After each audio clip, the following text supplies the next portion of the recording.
On to the fourth on the programme, and race number 4. It's a Class 3 over the 1650. It's the first leg of the 6-up as well. Headed by a Hong Kong debutant here in parterre, Tony Millard and Chad Schofield from barrier number 2. Does hold a Derby entry, as does Royal Bomb, beaten favourite by Sabaquin last time out. Murray's Partners, a 3-time course and distance winner. 2 of those wins coming this season. Sunny Star, beaten by Wealthy Delight last time out, who's £2 worse off with the horse he built there. John Size and Joe Moreira combine, and Blazing Beat, they switch the cheek pieces for the blinkers. It's just the 8 of them go round in the 4th. The Royal Bomb, Murray's Partners and Wealthy Delight, Mark, are the horses that have been on the road. Just a smallish field for this 1,650-metre race, so if you think the leader might get an easy run and pinch it, Heavenly Thought is your horse. Now, he had no luck last start. He went to the line in a pocket all the way down the straight, so don't be put off by the 0 next to his name. Parterre behind the leader, Royal Bomb outside them, Blazing Beat, Sunny Star, Murray's Partners and Wealthy Delight and Harmony Spirit, Paul, are going to have to try and overcome a possible very slow tempo. Yeah, a lot of tactics here. This horse will be right on the pace though, Royal Bomb. And look, he just got beaten last time at his first start at Happy Valley. Seemed to like the course, and the horse is going really well at the moment. Christophe Soumillon will be aboard once again here from barrier number 3. Harmony Spirit, he stretches out nicely enough. A couple of even pieces from him as he comes down. Douglas White and Jerry Chow team up here. Jerry Chow will take a claim off the horses back in barrier number 1. He did run a nice 4th, did catch the eye on the all-weather last time.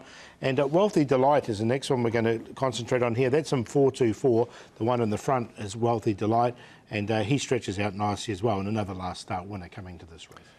Well, it's only a small field, but there's plenty of winning form to get involved with here. Royal Bomb was a winner 2 starts back. We're having a look at him, though, Mark, just being touched off by Sabaquin. He's only beaten ahead. He was, and he's up to 132 pounds, so he carries an extra 4 pounds on this second. He went out as a 3.8 favourite, and look, Paul, Sabaquin's raced well at Happy Valley, most noticeably since he's been in Hong Kong, so I think the form's pretty good around this race, and he can make amends here, Royal Bomb. Yeah, and I think he's going to get the first run on the other runners as well, because he's going to be sitting right on this pace, and if it is not solid, I think he's got a good chance to skip clear. All right, what about Murray's Partners? The excuses possibly last time, Paul? He'd won his previous 2. He had, didn't he? Look, I just wonder if he'd reached his mark. He's had a really good season. He's a 4-time winner now, is Murray's Partners. And look, I haven't put him in. I just wonder if he has reached his mark. I had him down for 4th with either him or Parterre. Ended up going for the former South African, but he was good enough to win 3 out of his last 4 before failing at that last start.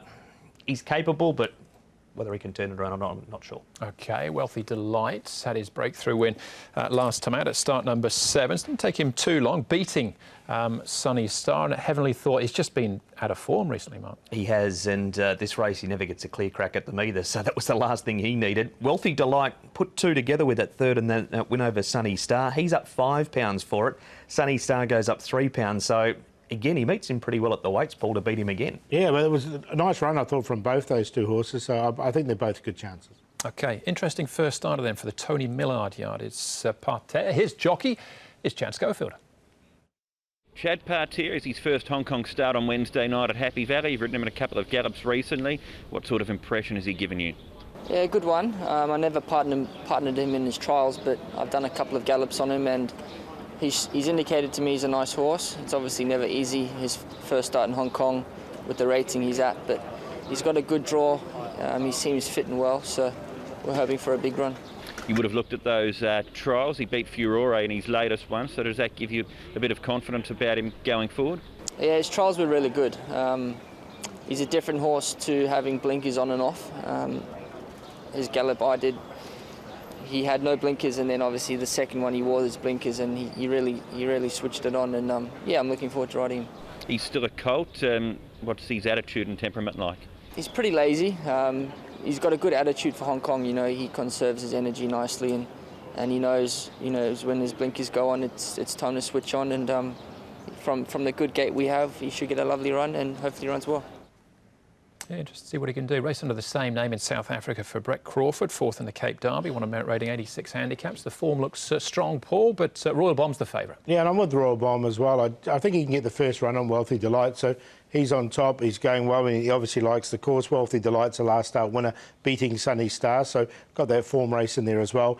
2, 7 and 6 and Parterre there in there for fourth. He did run third in a Group 3, as you mentioned, and fourth in a Group 1 in South Africa, Grade 1. 2, 7, 6 and 1. Paul has made a really wonderful case for the first 4 horses to run home in this race because it's gone exactly the same. 2, 7, 6 and 1. Royal Bomb, he gets in well here. He's going to be in front of Wealthy Delight and Sunny Star. Parterre is going to be better for whatever he does. He hasn't raced for just on 12 months and has only had a couple of trials, but there were some big names in that trial that he was just pushed out a little from the furlong to win. 2, 7, 6 and 1. 276, my first 3 as well. I've included Murray's Partners, though, for that fourth spot, but the 276, very popular in the first leg of the 6-up. Race number 5 is next for us. That's the first leg of the Triple Trio.